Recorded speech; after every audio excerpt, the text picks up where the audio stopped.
घातलं स्थलांतर रोखण्यासाठी आणि महिलांना रोजगार मिळवून देण्याच्या उद्देशानं नाशिकच्या सेवा संकल्प समितीकडून उपक्रम राबवण्यात येत आहे।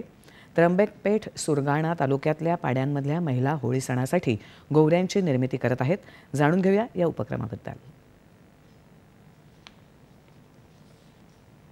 नाशिकपासून साधारण 80 किलोमीटर अंतरावर असलेल्या दुर्गम भागातल्या वाड्यापाड्यांवरच्या महिलांना सेवा संकल्प समितीच्या पुढाकारामुळे रोजगार उपलब्ध होत आहे।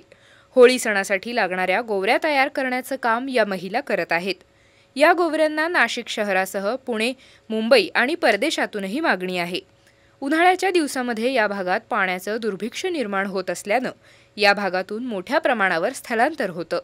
हे स्थलांतर रोखण्याचं काम या उपक्रमाच्या माध्यमातून होत आहे। कसा चालतो हा प्रकल्प याविषयी सांगत आहेत प्रकल्प संयोजक मिलिंद जोशी। या गोवऱ्यांसाठी एक समान आकाराची 1x9 इंचची गोवरी आपण त्यांना तिथे साचे देऊन त्यांना ट्रेनिंग देऊन हा उपक्रम आपण करतो आणि गेल्या डिसेंबर महिन्यापासूनच याची तयारी सुरू होते। महिलांना एकत्र करणं, वेगवेगळ्या पाड्यांवर गोवऱ्या त्यांनी गाईचं शेण गोळा करणं आणि त्या साच्यांमध्ये त्या गोवऱ्या साठवून स्थापून तिथे त्या कोरड्या करणं आणि त्या पूर्ण गोवऱ्या ज्या पूर्णपणे कोरड्या झालेल्या गोवऱ्या आहेत त्या एका पर्टिक्युलर बॉक्सेसमध्ये नाशिकमध्ये आणणं, असं ही सगळी प्रक्रिया गेल्या 3 महिने अखंड चालू असते आणि त्याच्यातनं त्या प्रत्येक महिलेला साधारण 8 ते 10 हजार रुपये उत्पन्न मिळत असतं। या गोवऱ्या बनवण्याचं प्रशिक्षण या महिलांना दिलं जातं। प्रतिनग 5 रुपये इतका या गोवऱ्यांचा दर आहे।